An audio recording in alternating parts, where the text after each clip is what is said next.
Good afternoon, everybody. I'm sorry, I was told to start with a joke. This is not a joke. This is the monthly meeting in September of the Citizens Finance Advisory Committee, and we are at Veterans Memorial Hall in Morro Bay. We have a quorum of 6 members present, Lois Baldy with an excused absence, so we will quickly have a moment of silence.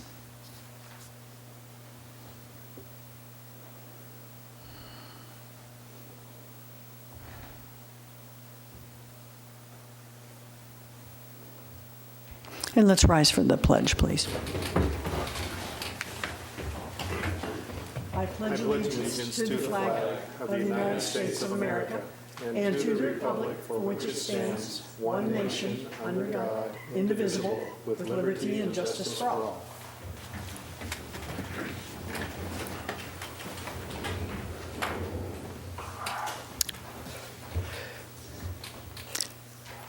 Okay, so do we have any committee member announcements? I'll start with Bill. Thank you. Homer? John? Nope. Actually, I'd like to thank the Morro Bay and Bloom organization. I saw the email that went out from Mr. Heath and all the good things they've been doing for the city, so I think that's very welcome addition and participation, citizen participation in beautifying our city. So thank you, Mr. Heath, for that. Mr. Walter Heath is a former member of the Citizens Finance Advisory Committee. So thank you, Walter. Public comment period, open it up for anything not on the agenda or on the agenda for which you cannot stay. Seeing none, close public comment. And we will go to the consent calendar, item A1, which is approval of minutes for the September 17th CFAC meeting. That was in our agenda packet. Did anybody have any questions, updates, comments to those minutes? Okay, can I have a motion to approve the minutes as submitted in the agenda? I move they approve the minutes as submitted in the agenda. Thank you, Bill. Second, please. I'll second. Thank you, Dave. So that was a motion by Bill Bowes, second by Dave Baton. All in favor? Aye. Opposed? None. Motion carries 6-0. Okay.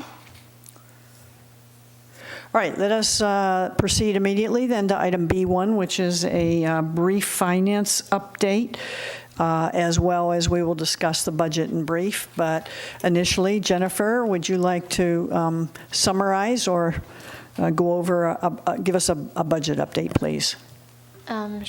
Sure. Let's see. We have a lot going on in finance right now. In about a week and a half, our auditors are going to be on site for year-end.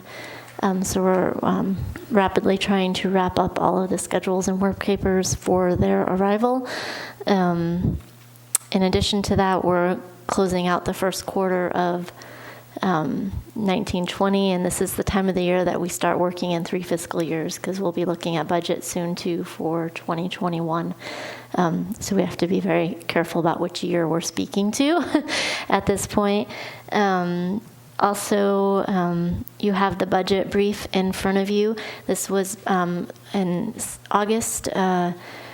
You provided some recommendations for changes. I think I've captured all of those and incorporated them on this document, and I had committed to bringing it to you as a distribution item at the next meeting. And then before we have, if there's any comments on that, that's fine. But also this week we received our final S&P indicative rating related to the wharf, and we received an A rating with stable outlook. So I just wanted to share that. It came in yesterday, so that's kind of breaking news for the city. Okay, thank you very much. Okay, Jennifer, did you get an opportunity to put this on the website, the budget, or were you waiting for our comments today? Any further final comments? I did send it over. Janine is our website expert, and I had asked her to put it on there, but I'm not sure she's gotten to it yet. Okay. But I'll follow up with her tomorrow, and then if there's any changes, we'll make sure to get those done in there too. And all members may remember we did discuss this a couple meetings ago, and we decided Homer's suggestion to change on the enterprise funds in the reporting. It's take out a lot of information, make it a little more summary. So I think that's very good. So comments, please. Well, I just have a question. Did anybody have a chance to send this out to a printer to see how much it would cost to print 5,000 copies? 5,500 copies? I did not, and you did ask for that. I can try to get an estimate and email the committee. Yeah, I mean, I don't know whether the city council would feel this is important, but if it could get stuffed into a water bill, it might be of some interest to some members of the community. Okay, thank you for that, Homer. Maybe we'll get that next time. And it'd be interesting, Jennifer, if you get any other feedback once it gets on the website again and in the lobby and that, let us know so it will help us in our decision once we find out what the cost is.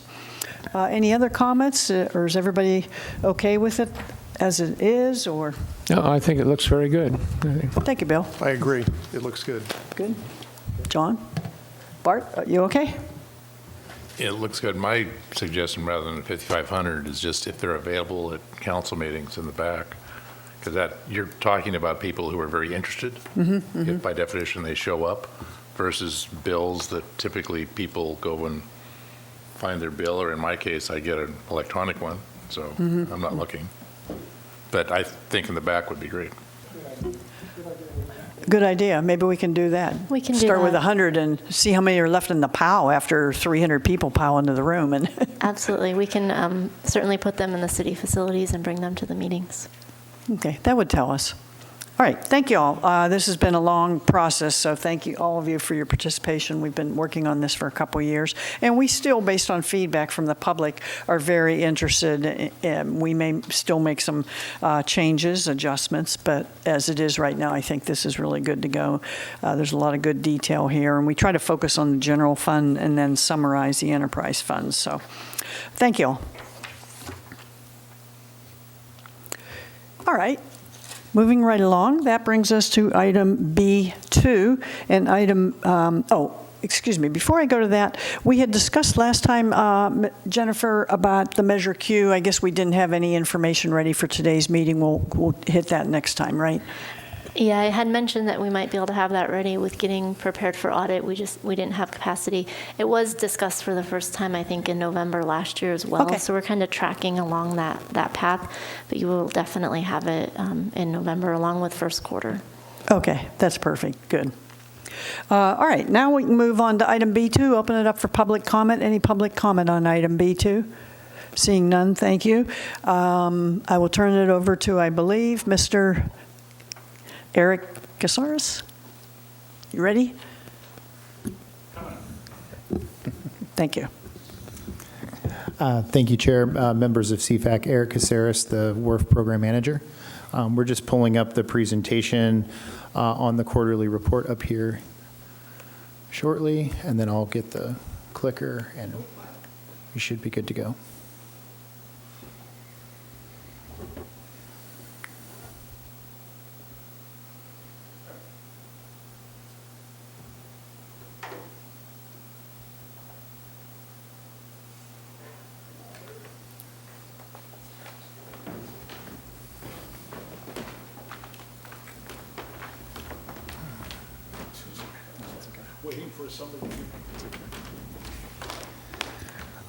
Thank you for having me here this afternoon to present on item B2, which is a review of the Water Reclamation Facility Capital Project Quarterly Update Report. The recommendation is that you receive the September 2019 monthly status report representing the end of Q1 of fiscal year 1920 status report for the Water Reclamation Facility and provide your feedback. So I just wanted to kind of reintroduce everybody to the way that these reports are presented to the various organizations within the city as well as the community. So a single report is prepared on a monthly basis for CFAC, WRF, CAC, and City Council. That report is placed on the consent agenda for the City Council on a monthly basis. Where we're actually tracking expenditures on a monthly basis, actual expenditures between city costs as well as charges against the open consultant contracts that the city currently has for the WRF. Every third month, that report is expanded, and it's the quarterly report where we do a budget reconciliation and we relook at all elements of the budget and develop a new budget estimate. And then on an annual basis, we rebaseline the budget, and so we take a look and say, for the upcoming fiscal year, the baseline budget that we're going to be taking a look at and comparing ourselves to is X, and that was done about 3 months ago at the beginning of Q1 1920. So a couple of highlights on the project status. In terms of a budget standpoint, the project is on budget. The new budget is in line with the original $126 million budget that was developed and used as the basis of the 2018 rate study. But note several major elements of the project are behind schedule, and you'll notice that from the review of the quarterly report, and I'll get into some of those specifics here as we move forward. These are not necessarily new items. These are items that we've been tracking for a good chunk of this year. The overall project is on schedule, so as we track the key milestone for the project is the compliance with the time schedule order that the city received last year from the Regional Water Quality Control Board that requires full secondary treatment by February 28th of 2023. Our substantial completion, which is tied to that TSO compliance date, is currently targeted at December 29th, 2021. So you can see how we compare to that date in 2023. In terms of budget history, this is a table that you'll find in the quarterly report that summarizes the budget position for the project since the new program manager came on board last year. We have the Q4 FY 17-18 budget, again, the basis of the 2018 rate study, the $125.9 million. We had a quarterly reconciliation that was done in Q3 of 18-19, which is about $124.6 million. And then we have a rebaseline budget that was developed about 3 months ago that took us back up to about $126 million, $125.9 million. And then our current quarterly reconciled budget, which is $125.1 million. So the new budget summary, so essentially we were at tracking to right around $126 million about 3 months ago, and now we're down a little bit and looking down at about $125.1 million. Why is that? We have some better numbers on the cost for acquisition of some of the property associated with the project because we have final appraisals that have come through, and so that's allowed us to tighten up our budgetary numbers there. We also have a reduction in the engineer's estimate for the conveyance facilities portion of the project. So the pipelines and pump stations that are currently under design by Waterworks engineers, they recently developed their 60% design submittal, and with that, a revised 60% cost estimate. So that's another source of the cost reductions that we're currently tracking. In terms of the recycle water facilities, really minimal changes there in terms of the budget forecast for that component of the project.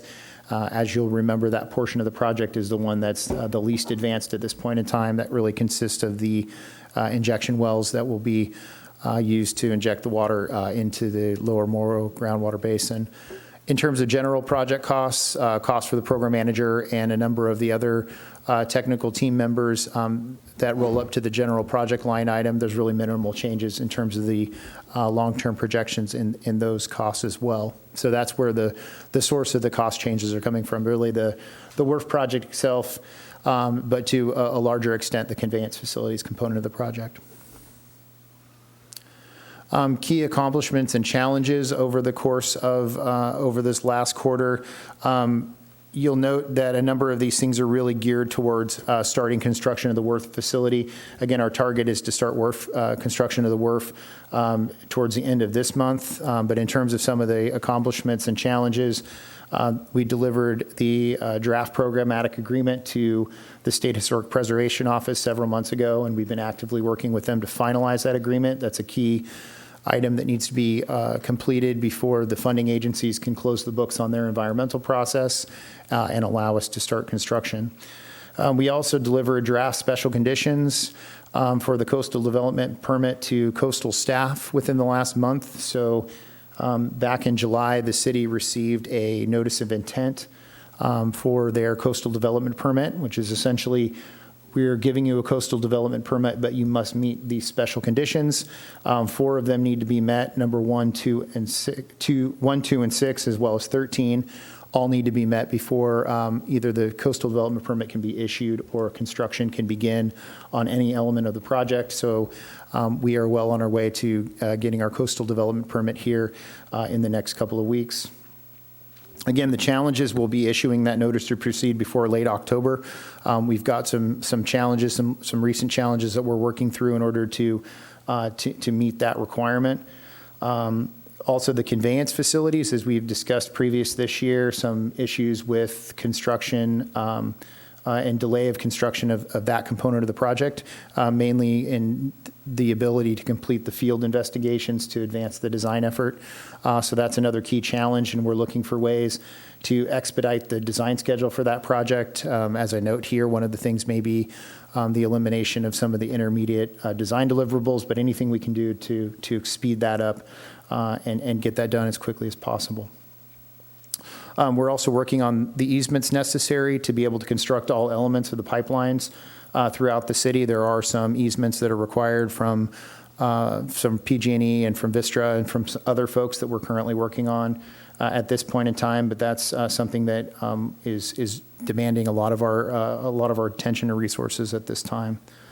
Again, the recycle water facilities was also significantly delayed due to issues with property access issues and maintaining the ability to do that hydrogeology work. And again, we're looking for ways to expedite the schedule to get that hydrogeology work done so that we can move forward the design of the injection wells. In terms of our project dashboard, all of these areas are comparing essentially where we were at the beginning of the fiscal year 3 months ago with where we currently are now. 2 things to note that are in yellow are the program manager earned value. So we track earned value on the program manager's scope of work. One being that we are in the green. Anything less than 1 means that we are not performing to the earned value. We're just shy of 1 at 0.97. This reflects numbers from August. We don't have updated numbers for September because the invoices haven't, and couple of the invoices haven't been finalized yet. So this is the same number that was reported in the August monthly report. And then in terms of the schedule performance index, as I just went through, while we are looking at meeting the substantial completion date in compliance with the time schedule order, there are elements of the project that are behind schedule. The graph on the screen shows the current versus the planned expenditures. The red dotted line represents the planned expenditures for the project. This cash flow was developed at the beginning of the fiscal year about 3 months ago. And the blue represents the very beginning part of the blue there where you can see July, August, and September. That's actually not a dotted line, but those are the actuals, and then the dashed blue line represents the planned expenditures. And as you'll see, that blue tail there extends past the red. That really represents the schedule changes and really the completion of the injection well. So those diamonds, the red diamond is 3 months ago where we thought our substantial completion and our time schedule order compliance would be for the project, and the blue is where we're currently tracking. So really no change in that part of it. The one thing that we are looking at is because of the delay in the completion of the hydrogeo work, it's really pushed out the construction of the injection wells. And as I mentioned previously, once we move the WRF into construction, what we're really going to be focusing on is schedule recovery and ways to be able to pull that schedule back and finish that hydrogeo work as fast as we can. The table up here on the board shows the actual expenditures to date. The actual expenditures to date is $11.6 million. That's in terms of essentially the The non-city costs, and these are contractual costs for the completion of different elements of the project, is about $11.6 million. The total expenditures, when you layer on the city's expenditures, we're talking about city labor, overhead, and different city cost, is about a little over $13 million. This is what's been expended on the project since 2013 when it was being coded for the WRF project. And that's against the current projected cost or budget of 125.09 or 125.1 million. This shows the schedule overview for the project and splits the project into several major elements. An SPI and a percent complete is provided for each of these elements. When you look at all of these things together and roll them up, again, our SPI, or Schedule Performance Index, is at 0.9, meaning a 1 would mean that we were on schedule for all elements of the project, but we're currently sitting at a 0.9 with an overall program completion percentage of about 62%. One of the new tables that you will notice in the quarterly report, and this is something that I'm sure we'll get into a little bit of discussion here this evening about, is a milestone table, milestone schedule. So several members of CFAC have been asking about a milestone schedule, and we put something together here, a simple table, which we wanted to include in the report to start the conversation about what that milestone schedule may look like. We want it to be more graphic, or if a simple table would suffice. And so this new milestone schedule is being provided here. As I mentioned, kind of the top milestone at the very top is the TSO compliance. Again, as I mentioned, from a schedule standpoint, we are behind schedule on several elements of the project, and this hasn't been a change as of late. This is something that we've been tracking for a good portion of this year. So for task 3, which is a hydrogeological work that we've been doing, part of the hydrogeological work that we have to do is wrapped up in the receipt of the CDP. So as I mentioned, our plan is to have that CDP in hand here in the next couple of weeks, which will allow us to move forward with the additional hydrogeo work, specifically on the west side on the Vistra property. And I can answer questions about that in a little bit more detail if you have questions about that. In terms of Task 5, general permitting, again, the delays in the conveyance facilities design has caused some delays in the permitting for that piece of the work. But based on our current schedule, we have time to submit our stream bed alteration permit application, as well as our Caltrans encroachment permit that we need for the conveyance facilities portion of the project. And then on the potable reuse permitting, really the hydrogeo work is kind of part and parcel to us being able to move forward this element of the program. So as we continue to move forward and complete the hydrogeo work, that'll help us regain some schedule on the potable reuse permitting component. And then funding, we can improve our schedule position in funding in terms of expediting the signing of the Clean Water SRF loan agreement. We're very close to having a signed loan agreement with EPA for the WIFIA program. Again, the recommendation here is that you receive the September 2019 monthly status report for the water reclamation facility and provide any feedback. Any questions? Thank you, Eric. Okay, so everybody received the report. That was a very good summary. I'll open it up for discussion. Anyone that would like to start the discussion, go ahead, John, and then Bill. Yeah. So I have a question for Eric. So Eric, this report that you provide, it's the same report for WRF-CAC and CFAC and the City Council, correct? That's correct. Okay.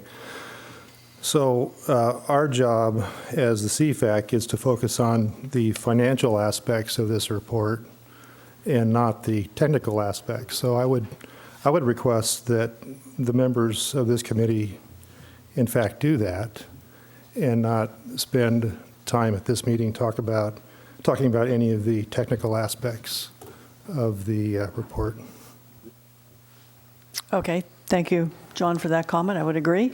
Bill, you were next. Comment? I'd like to compliment Eric and Jen for this report. I really do like the fact that we do have an expanded milestone schedule. We had asked to see a PDF of the milestone schedule out of Microsoft Project Management, and we need to perhaps talk offline on the best way to look at the full PDF of the Microsoft Project Management milestone schedule, which is multiple pages. And is there a way to shorten that, or is this the right answer? I certainly think this is the right answer, and if we could find a way to also look at the more extended one to answer any questions that are not covered here, that would be very useful. Just a couple of questions, maybe. Did we purchase the property as yet? Is that still pending? Can we have a dialogue and get Eric to answer those questions, or Rob to answer the questions? Yeah, so the city is currently actively in negotiations with. But we haven't purchased it the yet. property owner. We have not signed the purchase agreements yet for either the property or the easements that we require adjacent to the property. Right. So you said in your comments that the CDC would be approved within the next couple of weeks, which then means construction will not start on October 22nd, which is the date that's shown on your milestone chart. We're still looking at trying to meet the October 22nd date if we can do that. It's possible, then. Well, that'd be great. The cash flow chart on here show projected expenditures of $3.4 million in October. I think that's probably not possible, since we spent only, according to the chart, $200,000 in September. So either the chart is wrong, or we should probably put in invoiced amounts as opposed to actual amounts spent. So I don't quite understand a chart that's so obviously wrong being here. So a couple of things. The blue bars there are the forecasted expenditures. So that at the beginning of the fiscal year, these bars were developed for the forecasted expenditure. So that's what the blue bars represent. The orange bar, which represents the actual expenditures, and it's actually referenced in table, hold on really quickly, table 4 of the report.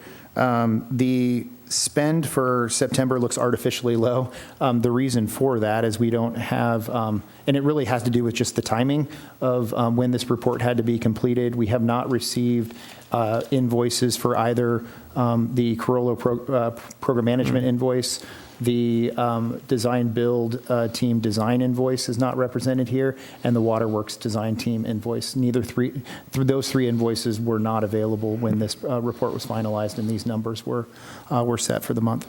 It might seem more useful on this chart. These blue bars should only show what the planned expenditures are, not what the baseline was originally. So at least you see what the costs will be here in the future. And then the line that you draw can certainly show what the actual results are. What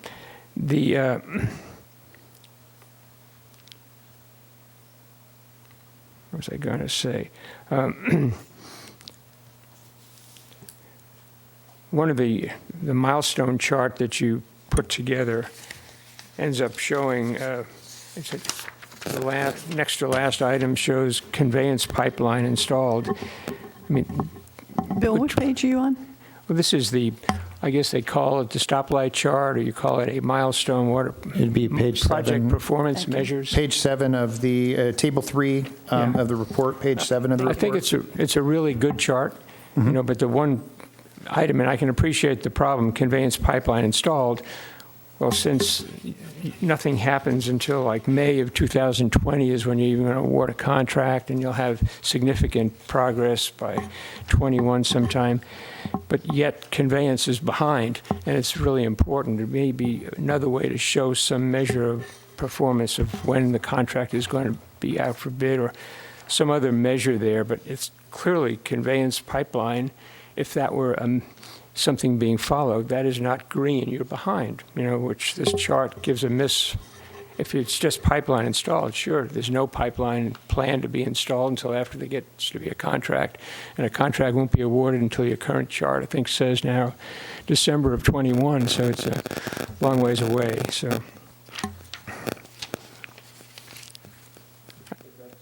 all in all, though, Thank you. a nice improved plan of what we had before. And I think I also mentioned on charts 21 and 23, it has a whole bunch of NAs for conveyance facilities and recycle facilities, yet your expanded schedule actually shows dates for when contract will be awarded, et cetera.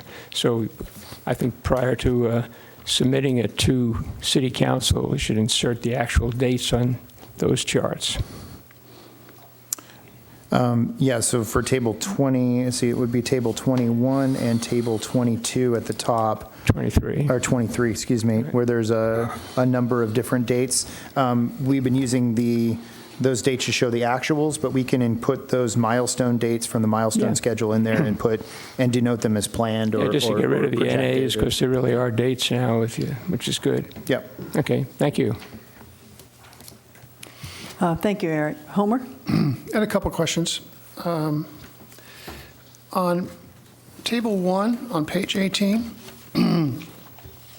the likely outcomes for the WRF reclamation facility. Could you expand upon that in a lot greater detail? I think it's my understanding that there's some issues with the construction contract. If work is not started by October 31st, and there may be some increased costs associated with that. So maybe more of a detailed update on these permitting issues and things, considering we're 12 business days away from October 31st. Sure. So I can first address the contract itself. So the contract allows for the design-build team to come to the city and ask to negotiate in good faith a change to the contract value if, one, the city does not issue a construction notice to proceed within 12 months of the signing of the original design notice to proceed. So that was what you were speaking to. The contract also allows for the design build team to come back earlier and ask for the city to relook at the contract if the key inflationary index that we use to track these projects, it's Engineering News Record, if it increases more than 3% in less than the 12 months. So say something were to happen, back in June and escalation skyrocketed and cost had gone up 4% since the city signed the agreement with the design builder in October.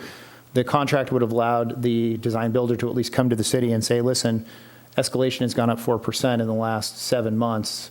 Per the contract, we need to sit down and discuss any possible changes to the value in the GMP. Yes, if we don't meet the construction date by late October, then that would allow the design build team to come back and ask for a change in the contract value based on escalation or other things. It's a good faith negotiation. There's nothing in the contract that says if we miss this date, then the contract value is going to go up by X. So what it allows them to do is to come back and have that discussion. Could you expand on the difficulties or challenges you're having with the permitting agencies and what you think the outcome of that's going to be in relationship to the 31st of October?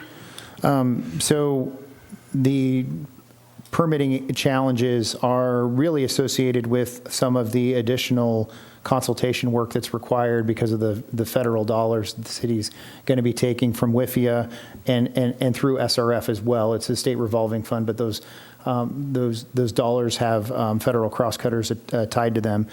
So that process requires a lot of extensive consultation with, I'll just name a couple of the agencies. One is the State Historic Preservation Office, which is a very lengthy, complicated process that we're wrapping up here very shortly, in which we have to get them to sign off. It's a Section 106 consultation.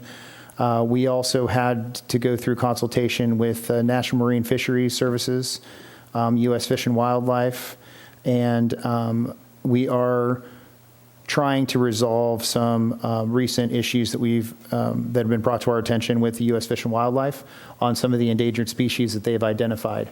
They've asked for some additional information just as early as late last week, and we are going to be providing them that information. And by providing that information to them, hopefully we will not have to take it to the next step of a more lengthy consultation effort, and we'll be able to close the book on that. And that's really the last environmental item that we need to get through, and we're going to be putting together a response to them. We're currently putting together a response to them, and hopefully that will get to them by the end of this week. So I guess the question is, are you better than 50% that it'll get done by the 31st? All of the above? It's going to be difficult to be able to meet the schedule, the October schedule.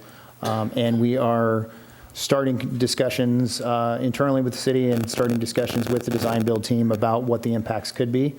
We don't know what those impacts are going to be, but we are starting those discussions because we do have some challenges as it relates to some of these agencies. Thank you. I have a couple more questions. Are the construction management costs included in the general project numbers, or are they baked into the WRF construction budget? So if you take a look at Table 2, which is on page 4 of the report, the construction management costs are included in the individual line items. So the water reclamation facility, conveyance facilities, and recycle water facilities.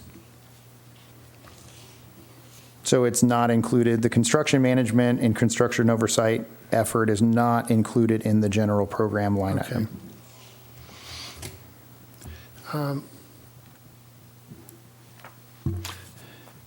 My last question is really for Ms. Callaway. Reimbursements. How is that progressing? It's progressing, but not as fast as I would like in order to maintain our cash flows. The only loan agreement we have at this point is the SRF planning loan. So those take about 3 months after you submit to get the reimbursements. Right, but has the city been able to accumulate all of the prior invoices and get them bundled up and get them sent to wherever SRF is located? We've pulled them all out of storage since I think it's 2015 was when the agreement was signed and when we can start, ask for reimbursements dating back to. So we've pulled them out of storage and we've been going through and categorizing each one into the proper category that we can be reimbursed for, so we can get those submitted. So, example, MKN is one invoice with multiple different components to it, and subs underneath that, and we have to go through and categorize each one into the SRF reimbursement category that we were allowed for, and then copy all those, submit those in packages, and send them up to the state. So we're working through all of that. With everything on your table, though, it's a lot of money involved. Would it make any sense to hire an office temp to give you a hand with some of that? We've talked about some staff internally that maybe can come over from Public Works and help do that, and I've even talked about maybe some of the people that we have on contract already for the project. We're getting through it, but we need to expedite it quicker. Did I overhear you say that you're only going back to 2016? 15. 15? Not sure the exact date in 15, but that was when the agreement was signed. So the 13 and 14 money is just... That's my understanding, is we can't submit anything prior to when we executed the contract. Okay. And the last thing I want to mention is just a housekeeping item.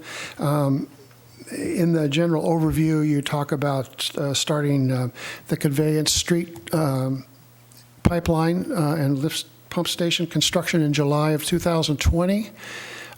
If I'm not mistaken, and this, I could be wrong, Mr. Levitt can correct me, but I believe the city council, a previous city council, maybe 8 or 9 years ago, passed a resolution that there would be any street construction in the summer months prior for tourism. And if that really is true, probably the current city council needs to amend it or something. Thank you, Mr. Staff. Rob Livick, Public Works Director. There were a series of resolutions regarding construction in the downtown, construction in the Embarcadero during summertime. A more recent council rescinded those ordinances and requested that we use common sense when we construct, so we know when things are busy and we shouldn't be working. Thank you. That answers the question. Thank you. I will add to that, and this, I don't want to get too technical here, but one of the things that we have discussed is not doing construction along Quintana, where business could be impacted between Labor Day and Harborfest. So while we're going to issue notice to proceed at that point in time, we have a construction schedule and construction constraints that will allow us to avoid that area during that time period. So there's a number of things that we're looking at in terms of allowing the contractor to start in multiple locations. They also will have the 2 lift stations as something that they can start working on as well. But we are going to be putting constraints around them to avoid construction in that section. I'm assuming you meant Memorial Day, not Labor Day, right? I did mean, I'm sorry, Memorial Day, yeah. Thanks. I don't know about that. September. Go ahead, John. Comments? Eric, on table 6, just for clarification, the 1.4 million of city costs, that is a component of the total $126 million project cost? That's correct, yes. Okay, thank you. Thanks. Dave? Homer's questions pretty much addressed my concerns somewhat. My 2 principal concerns are, when is this notice to proceed going to be issued? What are the challenges to that? And then the financing. So starting with the financing first, I heard that we're close to closing on the WIFIA loan. How close are we to closing on the WIFIA loan? We are very close. One of the things that we needed to do was to get the final rating from the S&P, which we just received. So that was one of the things that we needed to do. And trying to think what else we need to do before the loan. We have to have a second rating that we're in the process of getting that as well. And that's it from the finance side, I think. Yeah, we've been going back and forth with them for many months, us and the city attorney, to get that loan agreement and all the terms and everything else finalized. So that will be, in a matter of weeks, that will be signed for about half of the project cost. And then the second loan in grant mixture will be with SRF. Right now, we're thinking, based on our conversations with them, that that's probably going to take about another 6 months, roughly. It's about a 9-month process from when they published the intended use plan, and they essentially told us in July, congratulations, you're going to get funded in the next fiscal year. So we've been working with them on the environmental piece, which we've accelerated because of our relationship and where we are with WIFIA. I'm hoping that that happens in faster than 6 months. Obviously, we want to strike while the iron's hot in terms of where rates are and everything else. But 6 months, I think, is a good number based on where we are currently in the process. And then on the notice to proceed, as I understand it, the principal challenges for that is the SHPO agreement, finalizing that, and meeting all the requirements of the Coastal Commission, the outstanding requirements to get the CDP. You also mentioned closing on the property.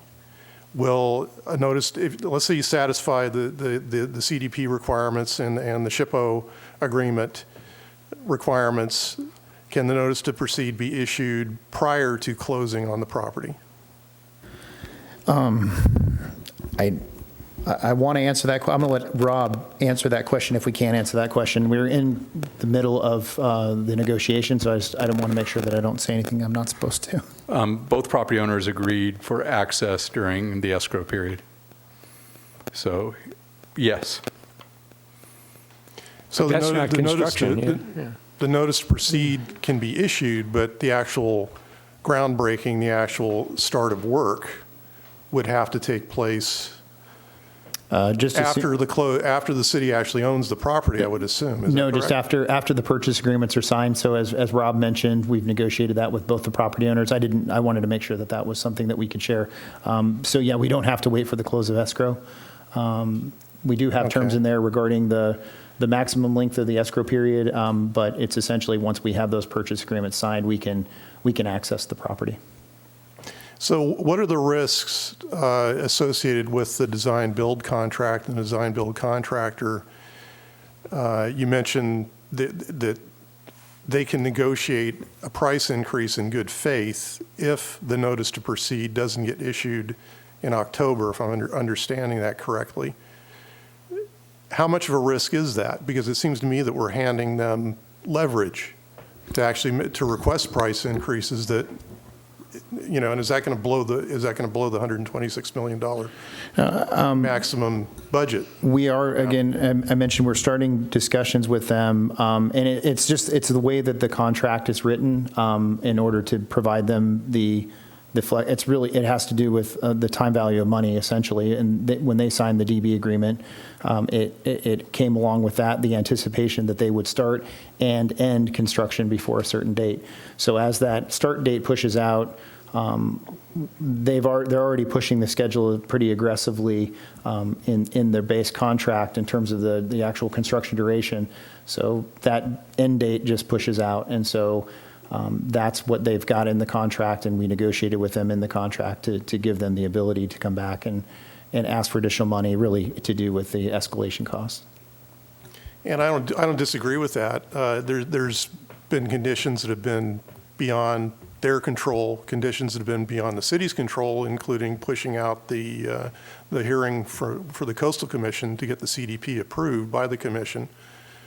Obviously, that extended the schedule, but I guess I'm just concerned about the possibility of these price increases. I'm concerned about exceeding that $126 million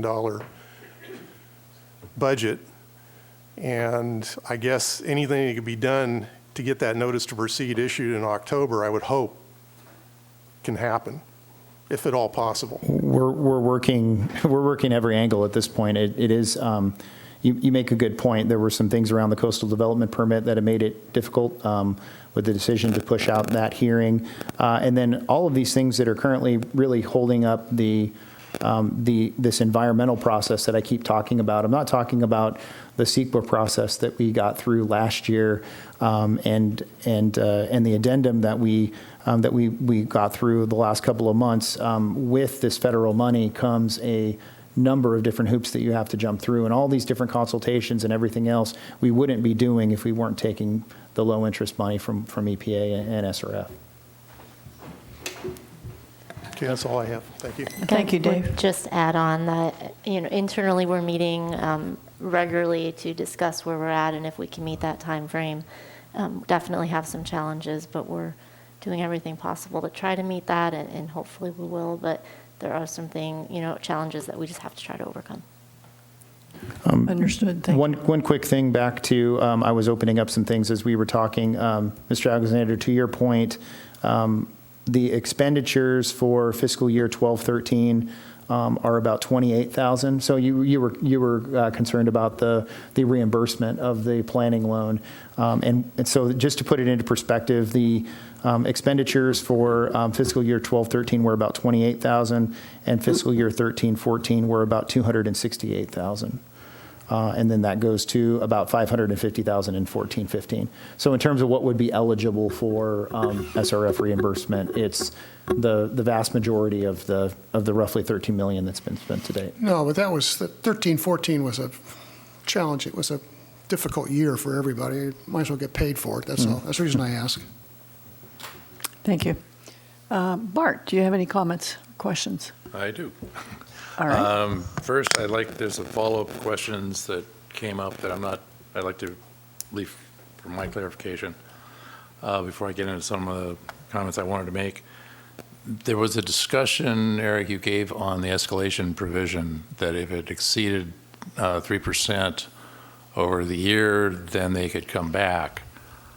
Why did you bring that up? I mean, now we're basically through 12 months So has the engineering index been more than 3?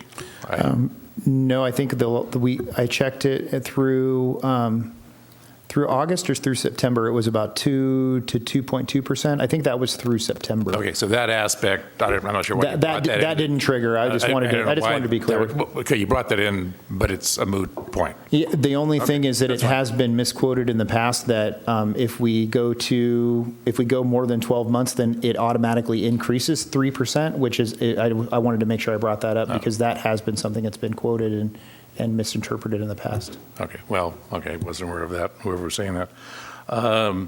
Support to Jen, you haven't asked for it. Cash flow is unbelievably important, as is the loans themselves, has been pointed out. In fact, people ran for city council based on getting that. There's a lot of work, I suspect, in getting the money, managing the cash, and we're talking minor dollars here to have somebody, part-time or whomever, do that. I would have recommended we do that, but I think you need to ask for that help. I would personally support that because I think it's so important, but I think it's got to be your call on if you want to ask for that. As far as these loans,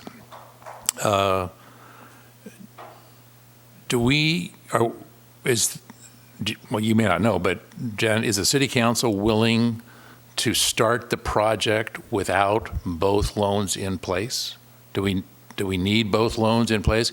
Because everything was rosy when you went through your presentation. In fact, 0.98% on performance, and we probably are going to start next Tuesday breaking ground, and then sort of backed off that upon questioning. But are we willing to start this project without these loans in place? And I heard one of them potentially might be out further. And what is a planning loan? How does that relate to the $105 million? So I'm not aware that there's, at this point, been conversations about if we would proceed without the WIFIA loan agreement signed or not. The assumption in the rate study's always been we would have WIFIA and alternatively bond financing, because we knew we wouldn't have SRF, that SRF would take longer to get through that process. So for the rate study, we didn't assume that. We know we've been pledged SRF money. I believe we would start construction without having that loan agreement signed. My preference obviously would be to start construction after receiving a WIFIA loan and having that signed.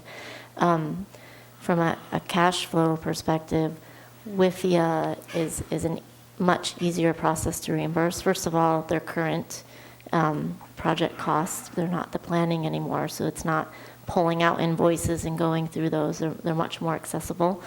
It's a 3-week approximately reimbursement period, so that helps from a cash flow perspective. The SRF planning loan is in addition to I believe the $105 million that SRF pledged us earlier this summer, and it rolls into whatever we ultimately sign as an SRF loan agreement. So that $10.3 million will roll into, let's say we signed an agreement for $105 million. It would roll into that and be $18 million. Okay, and the planning loan is what? The planning loan was... That's the one that we've got. That's one that we've got. We've started drawdowns on that, but limited. How much is it? 10.3 million. Okay. All right. So getting those reimbursements in and having that cash start to flow back to the city is an integral part of that cash flow for the process. Okay.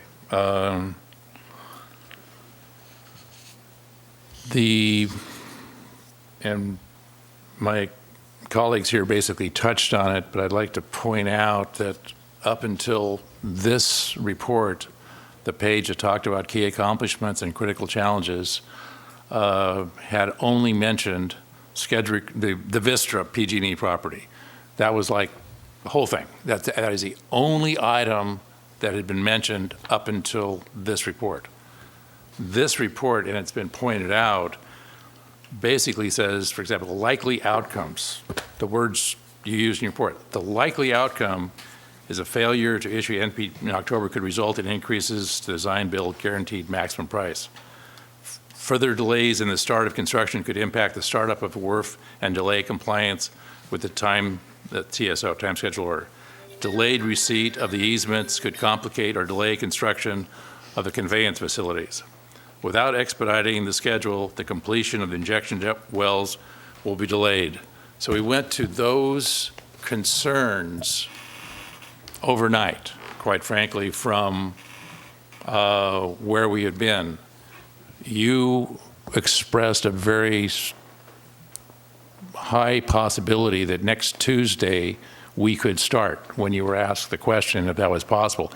You qualified that a little bit when people pointed these things out, but basically you said there is a possibility that we could start October 22nd, which is a 3-month slip. I would also like to point to the cost curve. I understand that the cost curve basically says for 3.4 million to be recorded in September, October, November. That means that the work that led to that was at least the month before. Let's say it was the month before, and then you actually get the invoices and record the costs. So that means for 3.4 million to be recorded in September, we would have done substantial work, much more than just engineering costs or project management costs. And that applies now. So now we're in October. So the November cost, it implies that there was substantial work in October. Well, we sit here and we know that didn't happen either. So there's certainly our representative left. So I'm not sure, what's going to get to the city council. But there's certainly, in my mind, when you look at the information presented and with what you've said, there appears to have, between last month and this month, there's a lot more concern. And I think my colleagues here are kind of sensing the same thing. Relative to the cost, this is what I did for a living. It's very difficult for me to provide almost any analysis with the way you've summarized the data, other than when we say what's in there for Carollo. Before, it was looking like 7.3 million. Do you know what amount is in the 125 million for the assumed Carollo cost? When looking at, this is an exercise that we just went through recently, and it's something that will be presented when we bring our amendment to council. It's somewhere around about 9.5 million when you take into account some of the things that have been added to the project and some of the things that that changed in terms of the makeup specifically of the team based on when we signed our original agreement. Now, obviously, we've talked about this before. The value in our agreement is estimated at 7.7 million. We're authorized on an annual basis, but that's something that we will be talking about when we have our subsequent amendments come to council. The question I asked was, what number is in the 125 for Carollo cost? Is it 9.5 million? Approximately 9.5 million. I don't have the exact number. When the number before that we could gather was 7.3 million, I think, you've gone up 2 million from that. And if we go back to the original baseline, it's even less.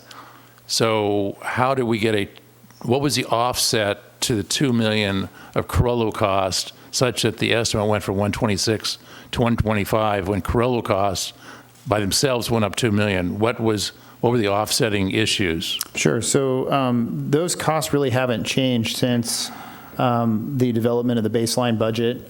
So as I mentioned, the 7.7 million was developed before the baseline budget of $126 million was developed. Then when the $126 million budget was developed, it included the cost for Carollo, and it also included a substantial cost for the previous program management team that was assumed to that was going to continue to stay engaged in the project. So And we've absorbed John Rickenbach as a subconsultant to us. So when I talk about Carollo, it's a lot more than just Carollo. It's other subconsultants that we've absorbed since that time. And then we also had a significant amount of work that was going to be performed throughout the program by MKN. Obviously, MKN decided not to continue work on the project, and so that's something that's rolled into this program management budget. And then we've also had a couple of things in terms of we can get into a discussion on the construction management effort, and when these projects have started to kind of move apart in terms of the recycled water facilities and the conveyance facilities. That budget is exceeded, and then we've also put in quite a bit more money, and we're carrying these are all projections at this point that make up the $126 million budget. But we've got quite a bit more in there for public outreach as well, based on a lot of the work that we've been doing for the business owners on Quintana that we know that we're going to have to be doing during construction. So that's kind of the source of the roughly, if you want to call it, $2 million from the change from April of 2018 when the agreement was, the estimate for the agreement was put together and today. Okay, again, unfortunately, our representatives left. But since we can't see the detail of the numbers, there's no trend system that's been established. We can't track anything. There was a 2 million, 1.8 million of scope changes for the Finlake contract you gave us, but there was $1 million change for going over next to the highway there. I forget what it was called. There's been several changes. Here's a $2 million change, but yet the estimate doesn't change. Let me move on. Can I? Yeah, wait a minute, I want to comment on that too. Go ahead, Homer. I just want to clarify something here. Did you just say that the Carrillo contract was 9.5, you estimate, for a general project? That's the total estimate right now for general program management fees. And am I not mistaken, but the Nunley-Rickenbach pre-Carrillo was $5 million? That was not their total cost. That was the total general program cost. Okay. I could give you They had what some their consulting costs in there. Okay. Well, there was at least close to $1 million for the. There was 8 or 9, biologists and land sayers. Mm-hmm. So it was $5 million or something like that, right? Yeah, the total program as of May of 2018. So total costs that had been expended to date, and that included city costs as well. In that $5 million was $5 million. So 9.5 and 5 is 14.5. Mm-hmm. And currently in the numbers that we're just looking at, it's 11 something. So are we anticipating that when your revised contract comes up, you're going to be asking for a $3 million increase? No, so that includes, so when I'm talking about the Carrillo, that's not just general program, that also includes construction management, to your point earlier. So when I'm talking about, so Carrillo is general program and construction management. And so the 11 million includes $5 million of cost from up until May of 2018, and then the rest of the general program costs through the remainder of the program, and then embedded within the WRF line item, conveyance facilities and recycled water facilities are also estimates for construction management. All of that rolls up. Some portion of the 9.5 is elsewhere. Correct. Okay. Yeah, the current estimates for the total program, everything that we're talking about are all included in the 125.1 that we're talking about. And that was to my point too, and I was looking at the 9.4 as more, maybe 7.5%. What I was going to ask you is on these huge, large, long-term infrastructure projects, what do you typically see in other contracts in terms of program management? I suspect it's around that number or higher. That's about what we see in terms of, the $5 million, typically we wouldn't anticipate such a heavy spend early on to get to where we were when we came on board in May of 2018. There were some things that needed to be done in there in terms of the facility planning. Mm-hmm. A good chunk of the environmental was wrapped up in there. So when you take the $5 million into account, it's maybe a little bit heavy, but it's not out of line. And the construction management is, again, when we come to council with our amendments, all that information will be presented in terms of what that looks like. Okay, thank you. Go ahead, Bart. Okay, so the person that's negotiating for the money says it's in line, just so we understand. I sprung this on you 3 months ago, I guess, as far as the city budget. I still believe that it would be a good, it's more than an exercise, I think, to reconcile the Carollo estimate with the city budget. Both numbers are about 125, 126 million. But for example, the city budget for the lift station has 3.3 million. The estimate that you have is 5.5 million. I realize I think there's another 2 million contingency to get it there. So Jen, where is that 2 million contingency in your budget? Is it there? Okay, I have to next pull up time. the budget Okay, book. okay. There's no line item to me that would have been contingency. So that's something to think about. Also, are these construction loans during construction interest-free? No, we accrue interest during construction, but that's wrapped up into the cost of the loan. So for example, I'm trying to remember the numbers off the top of my head. The WIFIA loan number that was used in the rate study and is kind of looking like the final loan terms. The value of that loan is about $67 million, but it's paying for $60 million worth of capital. So of the 126, 60 million of that is being paid for by the WIFIA loan. But when you look at the WIFIA loan, the city's going to sign a WIFIA loan for somewhere around, this is round numbers, 67 or 68 million. So what is the amount of interest accrued during construction to these loans, approximately? $500,000, million? Well, it's based on a percentage. Yeah, it's Okay, it's but whatever something the like interest rate is. $500,000 to $1 million. Where is that number in either your estimate or Jen's estimate? That is included, It's a capital cost. it's in the rate study, yeah. No, where is it in your budget? Is it there? I sense it's not there, personally. I think you've omitted a $500,000 to $1 million construction interest cost that should be in there for capitalized. And yes, the loan pays that off. I understand that. But I don't see the interest cost. I also do not see the startup labor cost for city employees when they start the plant. In other words, I realize there may be an offsetting thing where the labor cost for running the current plant may go down, but that is a construction cost, just like the electricity is. And I don't see that either in your estimates. Well, okay, I don't see it in Jen's estimate. And since we have no detail on the Carollo estimate, we have literally no visibility on that. I can't even comment. But on Jen's, I don't see it, and there are line items. So those are just a few of the items where I can actually look at the numbers here. There's, quite frankly, the 1 million for electricity seems high. So I don't know what that's based on. I wouldn't have thought. Maybe there's an awful lot of power that's used during startup. But if you look at the line items there's 3 to 4 million of city costs that don't seem to include the construction interest or the startup labor costs. So we brought this up before, and you've had 3 months to look at that. So last time, in fact, last time you said, when I asked if 7.3 million was the cost for Carollo, the answer was yes. And now it's 9.5 that you're saying was there.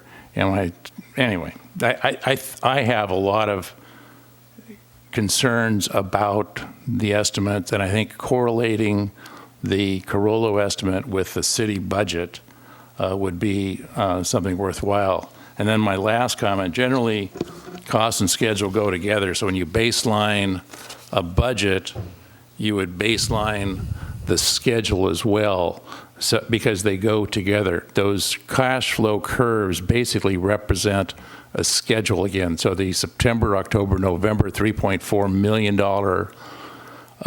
forecast assumptions should comport to actual scheduled activities that represent rather substantial work, and we haven't started yet for 2 of those months.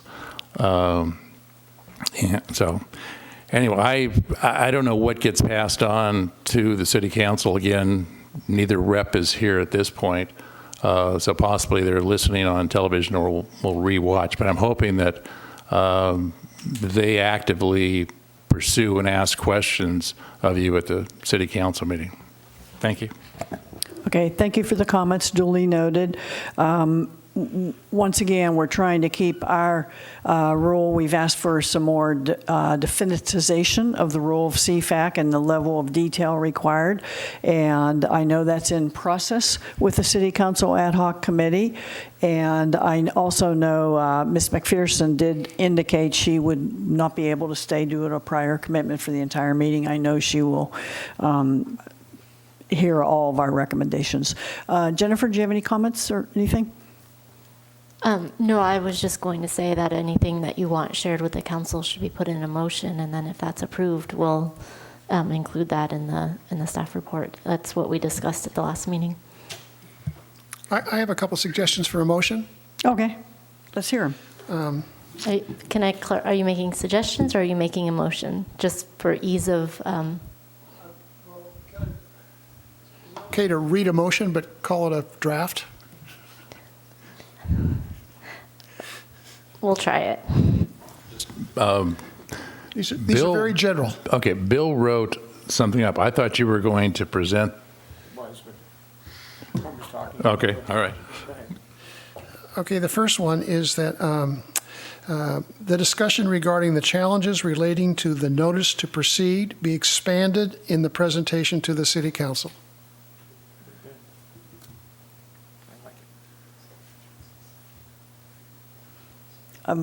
I like that.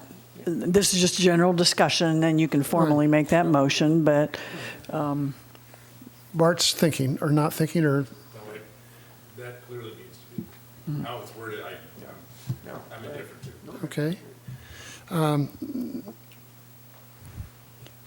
Dave? Does that make sense? Yes. Okay. Then I'll make the motion.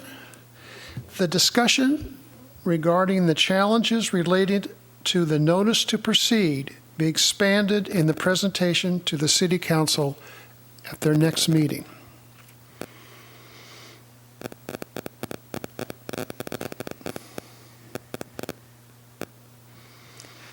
okay, can you repeat that slowly to ensure that the clerk has it?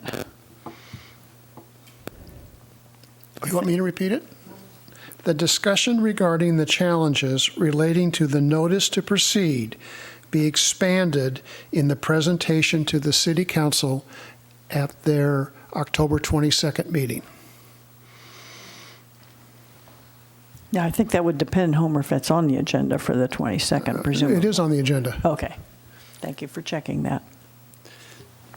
If I'm not mistaken, Barbara, we're first on these quarterly reports, and and then they're at the next Okay, meeting? Okay. I just want to make sure it's on there. Thank you. Here's my second one. Well, wait. Oh, we gotta vote on this, don't we? You have a formal motion. Do we have a second to that motion? Yeah, I'll second it. Okay, thank you, Bill. So you get that, Homer's motion. Bill seconded that. All right, is there any discussion on that among the members? Just to sort of accentuate that, I think that captures a lot of what we were talking in that one statement. So I think that, a whole bunch of things goes into that concern. So I think addressing the way Homer he did a nice job. I think it's very well stated. Okay, so if we're ready to vote on it, may we, all in favor? Aye. Aye. Opposed? All right, that motion carries 6-0. Thank you, Homer. Homer, did you have another suggestion? Yes, a That we may wanna suggestion for discuss. discussion to follow up on Bart's comments. CFAC recommends that at the mid-year budget review, the WRF capital budget be adjusted to reflect the current Carrillo budget. Should I add the word city, Bart? Well, If what you're getting is they need to be what we're talking correlated. about, we've talked about this before. They and need to be correlated. So Yeah. Jen Reconcile, needs to yeah. sit down with the controls manager and go through the estimate. And I'm not sure which one Bill and I have had this argument, which one do you reformat in which way? But as maybe long as we understand where the city numbers are in the Carollo estimate, or where the Carollo numbers are in the city budget, I'm indifferent. Should I have used the word in sync instead of adjusted? Well, yeah, I think you need to reconcile the budgets. Reconcile? Well, Maybe budget with we the- started yes. talking about this summer, and Jen, you said that you'd be able to do this. You'd reconcile your numbers with the numbers that Corolla has. I mean, the numbers in the budget that was put out this summer and Corolla numbers, and they're all sort of there, but some things may be missing, and they're in different categories, like construction costs aren't listed and things like that. So, Jen, maybe you could comment. What should we say? I think the clarification of which format you find more useful would be helpful. It is something you've asked for. It's something I think we are okay with providing to you. Not to be flippant about it, but in the course of our priorities, my first priority is getting reimbursements in, managing cash flow. I'm not trying to put this on the back burner, but we've had we had a number of public records requests that I have to respond to, Eric has to respond to. So we hear you. I don't disagree that it's a bad idea. And if you can provide any clarity, we'll try to get it done for the next report. Maybe Eric wants to add on to that. Notice I said mid-year. Correct. I did catch that, and I appreciated that.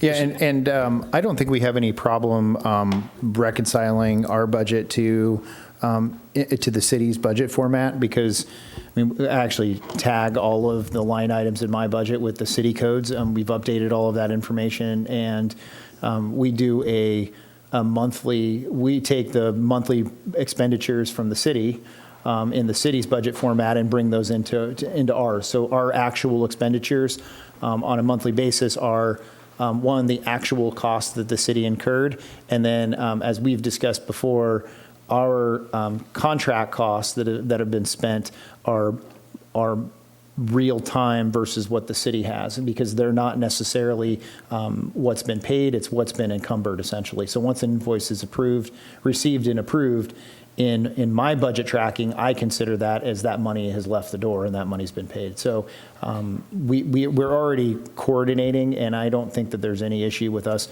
melding our budget into the city's budget format. We've got the information to do that. And if it's helpful, we can certainly provide the budget performance report that's a printout right from our finance system for this project. And that's what you saw maybe before we started issuing. We issued that at one point for the committee, because our budget page in the book has our account numbers on there, and that matches exactly with what's in our system, unless there's been a new count added for whatever, tracking purposes. John, go ahead. Yeah, Jennifer, I appreciate your cooperation with this, but I think one thing that should be pointed out is that we're not really talking about the city's budget under this item. We're talking about the quarterly WRF report. So in as much as that is the issue, we shouldn't be making recommendations on a different issue.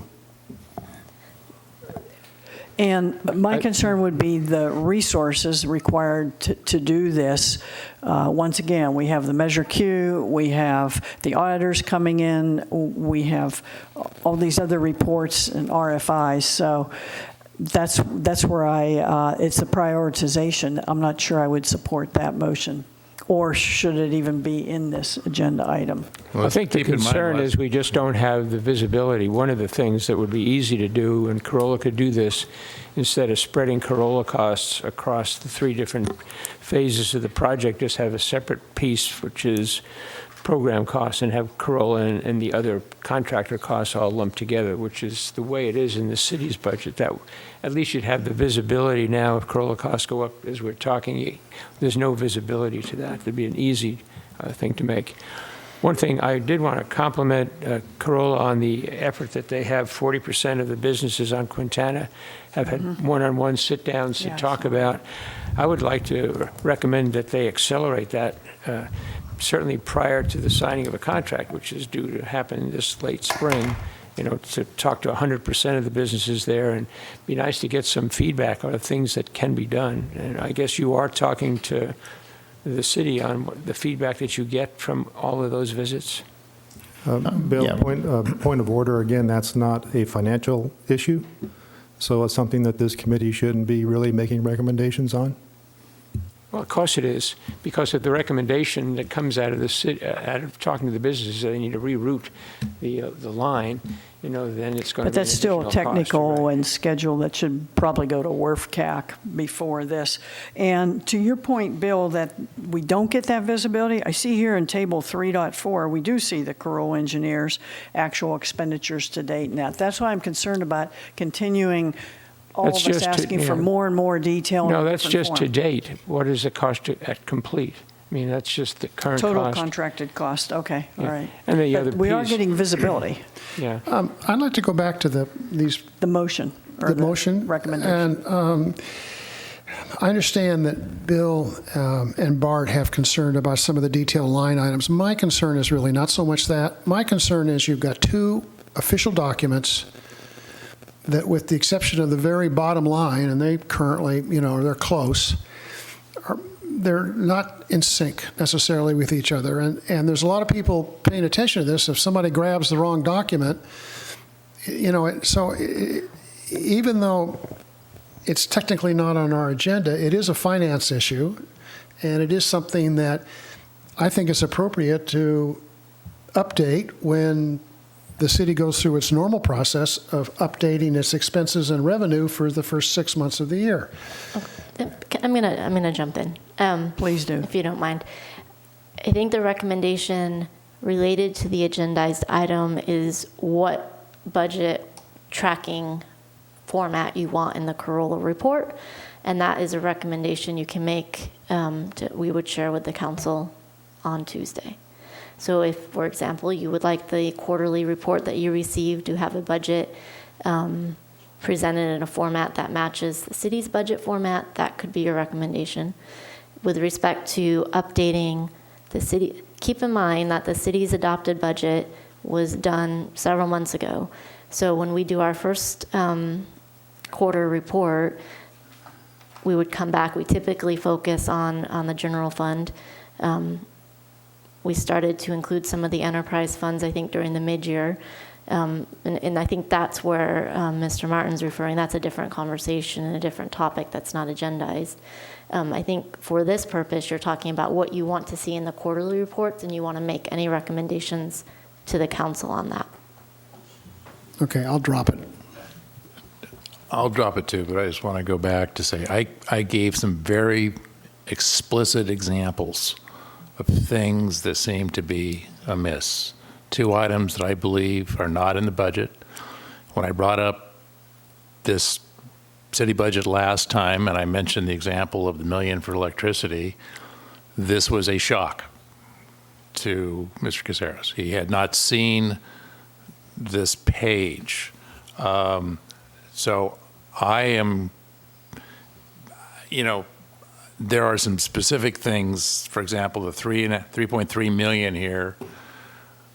Is there contingency in some of the line? It doesn't make, I don't know where it would logically be in this number that adds up to 125 million. The 3.3 is the base number, roughly, the base number of that injection.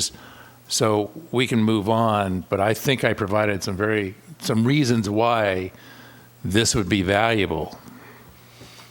Hopefully, this could be incorporated in the 2021 budget process. The idea that the two would be in sync.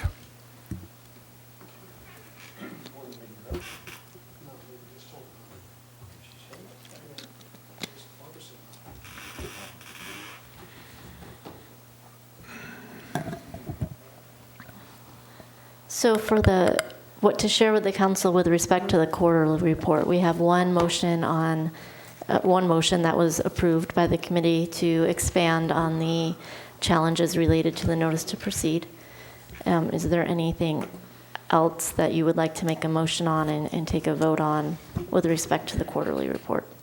Yeah, one thing in the quarterly report on tables 21 and 23, which are the recycle facilities schedule and the conveyance facilities schedule, all of the dates in there are NAs, but yet there are actual dates listed on the expanded schedule that was provided. So I would move that the CFAC moves that the WRF report September 2019 be accepted after the following change is made. Insert the planned dates for conveyance facilities and recycled water facilities summaries, tables 21 and 23, replacing the NAs, which are currently shown. Did you capture that, Tracy? Not quite. Insert the planned dates for conveyance facilities and recycled water facilities summaries, tables 21 and 23, replacing the NAs, which are currently shown. But the important part is we move that we accept, that the council accept the report after those changes are made. Is there a second to that motion? Did you say tables 21 and 23? Yes. There's a table 21 and 22. I don't see a table 23. Am I missing something? This one? Yeah. 22. 23 is right below. 23 is right below it. Yeah. Yeah. Page 38 and 40. I'm not seeing it on my copy, but that's all right. It starts right here. It's kind of squished Yeah, together. it's squished together. Just look at the bottom. Yeah. It's table 23 is all the NAs. Oh, see, you guys, Yeah. you high-tech guys, it's, you know. Yeah. Okay. I second the motion. Eric, question, is that fairly easy to do, Yeah, what we they've already asked? talked I'm about asking Yeah, Eric. it shouldn't be a problem at all. Those dates are represented in another place. The 21 and 23, the dates were, it is anticipated that those would be actual dates. I'm just going to footnote those as being planned dates for now. And so, yeah. Okay, thanks. Sorry, Bill, didn't mean to No, that's interrupt you. it. It's No. always easy if you don't have to do it and someone else has to do it, but, okay, Yeah. thanks, Eric, for confirming that. All right, any other discussion on that motion? All right, all in favor? Aye. Aye. Opposed? All right, motion carried. Was it, Bart, did you say aye too? I didn't hear you. Okay, 6-0. Did you get that clearly, the motion? Another discussion item is the rate study. I'm not sure if it has started as yet, but will the CFAC get to look at what the inputs are for the rate study as well as what the results are before it gets presented to council? I think he's talking about the, do we have Bartles and Wells or somebody in here revising the rate or providing any advice to council?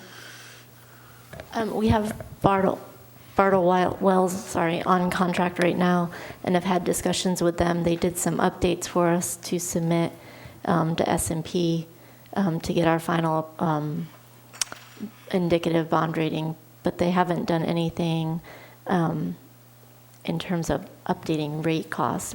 Okay. Yeah. And that's not actually the agendized item. That's what caught me off guard. Yeah. Won't you have to wait till you get the loan agreements and get the interest rates fixed first? Right, we wouldn't do, exactly. So we made a few adjustments based on what interest rates are currently and added, a few basis points to that, but it's all in draft form right now because we don't know what we're signing at this point. But that would be the plan, that the CFAC would look at the inputs to the rate study before you Well, we're not quite initiate it. there yet, I guess. Was that what you were saying? It's a future we're not- item. We're not a allowed to future- talk about anything. No, we are allowed. Yeah, right. As soon as we get to that item, are we finished with the business items? Okay, so now we're on, thanks. That's all right. C4, future agenda items. And we've already discussed we'll have Measure Q. So for the next meeting, you'll have the first quarter investment report, first quarter budget report for 1920, 18 and 19 year-end Measure Q, and we'll give you an update on the CAFR and where we are with that, and maybe discuss how you want to proceed with reviewing that this year. I know the timeline's tight as it was last year, so if you would like a subcommittee or something like that, we'll have that conversation. Will the FY19 end of the year report include the budget performance report for the entire city? I was just going to bring Measure Q at this point, and then we do the year end for the whole city when we have the CAFR finalized. I was planning on only doing 18-19 for Measure Q. Right. I mean, but is it possible to get a hold of the budget performance report for? Oh, just the printout, like you had. Yeah, except like we had a last meeting for the general fund, except this time for the entire city. Sure. And just If gonna be that's if the committee wants to do that, if that's. I mean, just get it electronically. Is there anything? It's not confidential, is it? No, it's not confidential. Well, if they don't want it, can I have it? Does everybody in the committee want to see that? Let's start with that. I would too, except realize that it's unbudgeted. It's Unaudited. unaudited, I mean. Right. Unaudited, yeah. That's correct. We can include it. Do you want it as a agendized item or just part of like the distribution? I would say whenever you're going to present something for the full year, correct? Ending numbers sooner or later? That we present when we have the finalized CAFR. So you'll see the CAFR draft in December and provide comments, and then in January-ish, February, you'll receive the final CAFR. I wouldn't mind if that was a separate agenda item in November. I mean, all she has to do is just PDF it and attach it, and we can. I mean, that could even be a consent item as far as I'm concerned. Okay, well, that, if the rest of the members want to see that, sure, and that fits in with our review of finance, so that covers the whole fiscal year. Just to clarify, do you want all the funds, general fund? Yes to all the funds? Yeah, Okay. How many hundred of pages is that going to be? it's about 50 or 60.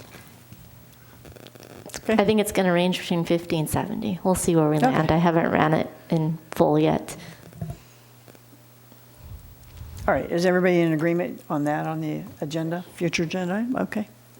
And Jennifer, you will have done the year-end budget adjustments in that document before we get it?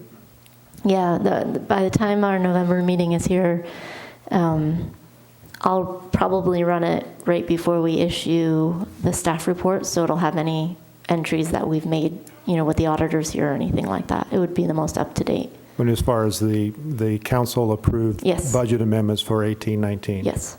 It'll have all of those? Yes. Okay.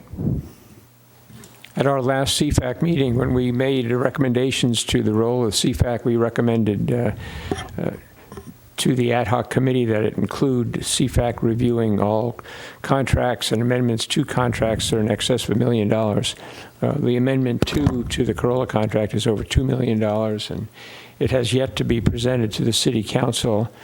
I expect it's going to be presented at the early November meeting, I understand, probably before we would look at it, but it would be certainly nice if that amendment could be modified to include what the cost to complete is, because I doubt if that's in there. The last version of the amendment did not have that, but I think that would be helpful for the city council to know Amendment 2 is going to be an additional $2.3 million or whatever the number is, but the total Corolla estimate to complete would be X. That way we'd get it and as well. I asked our council liaison for status on that today, and I know it's going through the process. The ad hoc committee, I think I got the sense they're pretty much finished. There were recommendations from all the other boards, and I also had some recommendations, procedural things. And then that she did indicate it has to go get on the council agenda. I think they're having maybe even an extra council meeting because they've got so much on the agenda coming up. I'm not sure of that, but it will get on there and get back. And so I don't really want to rock that boat and change it and send it back to a committee, but you can certainly send that comment on, sure. Yeah, the reason that's not here is that the committee hasn't concluded their work and council made a final determination on that recommendation. But the council ad hoc committee is aware of this committee's recommendation to look at those contracts. Right. And also we had in there about the start time too, Correct. So it hasn't fallen off. It's just work in process. It's going to take some time, yeah. Okay, so I think we have a pretty full agenda then for November. Is there anything else? Okay. Any closing comments? All right. Thank you all. I'll adjourn the meeting, 5:05.